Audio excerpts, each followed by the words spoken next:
mencionaba una palabra interesante que es el estudios de mutualismos, no es que esté de moda, sino es una de las mejores maneras de entender la ecología de ciertas zonas. Y justamente las aves son excelentes herramientas para poder entender eh, y conocer mejor estos ecosistemas.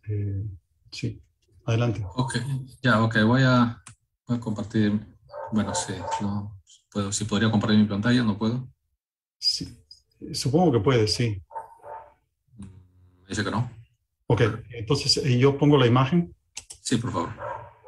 Entonces, un momento, amigos, voy a compartir la imagen. ¿Se ve la imagen? Sí, sí, se ve. Ok, adelante. Bien, esta imagen está en un artículo científico que se llama Interacciones de entre las especies en una red planta-ave. Y lo que tenemos acá es lo básico para entender en ecología, cómo las especies interactúan, porque ¿qué es la ecología? Es el estudio de las interacciones.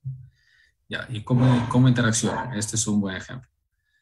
Uno, si le gustan las aves, ya, uno hace su lista de aves, muy bien.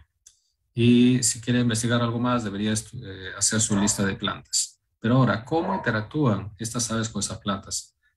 Y aquí tengo las aves en la columna derecha, son las aves nectarívoras. Son los colibríes y otras aves que se alimentan del néctar de las plantas. A la izquierda en verde están estas son las plantas. Entonces, esas líneas vienen a ser los vínculos que relacionan ciertas aves con las plantas. Ahora, ¿por qué unos están más grandes que otros? Porque los rectángulos que están más grandes son los que más vínculos tienen. Tenemos, por ejemplo, ahí en ese lado de las aves, ahí está ese cuadrado azul, ese rectángulo azul grande, dice ahí Metallura teresiae, ese es el colibrí cobrizo. Y ahí vemos que este colibrí se relaciona con muchísimos, con casi todas las plantas. Y este es el colibrí endémico, por ejemplo. Luego vemos otras especies de aves, por ejemplo, ahí más abajo, ese cuadrado, ahí vemos que ese es un colibrí y se relaciona con ¿cuántas? Con dos plantas y se relaciona mucho más con una de ellas. Este es el ala zafiro, Pterophanes cyanopteros, es un colibrí grande. Entonces, aquí podemos ver que hay una simetría en las interacciones. No es que todos los colibríes interaccionen con todas las plantas o que es uno a uno. Hay plantas claves para las aves. Y para las plantas hay especies clave que les ayudan a polinizar. De esta manera podemos nosotros ver y tener prioridad de investigación. ¿Cuáles son las especies que mantienen el ecosistema?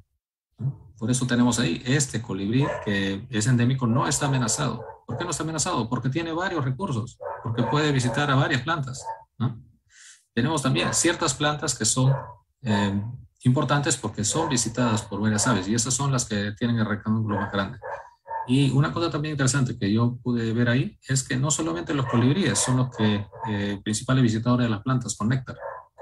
Las plantas con néctar tienen que ser las plantas con flores, por supuesto. Hay unos cuadrados que son naranjas. Estos son aves que no son colibríes, son los pinchaflores. Son aves paseriformes del género Diglosa que se relegan simplemente como ladrones de néctar.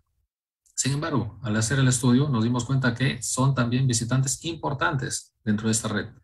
Tan importantes que, vemos ahí, son cuadrados más o menos grandes, de los cuales se están visitando a varias plantas.